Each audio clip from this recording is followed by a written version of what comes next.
Let's get started. When you open PowerPoint, the first slide is your front page where you'll add your presentation title. At the top of the screen, you'll notice the ribbon which contains important tabs like Home, Insert, Draw, Design, Transitions, Animations, Slideshow, Record, Review, View, and Help. Go to the Design tab to pick a style or theme for your entire presentation. This design will apply to all your slides. Now add your main title to the first slide just like I am doing. You can change the font style, size, color, and even align it the way you want. To add a new slide, there are two methods. Click on the New Slide option in the Home tab, or simply right-click in the slide panel and select New Slide.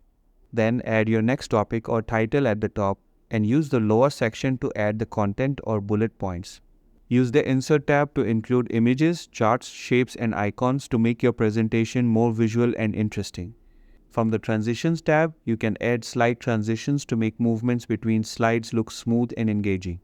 The Animations tab allows you to animate text or images for added effect. Finally, go to the Slideshow tab to present your slides from the beginning. This is how you create an effective, modern presentation in PowerPoint using the latest method.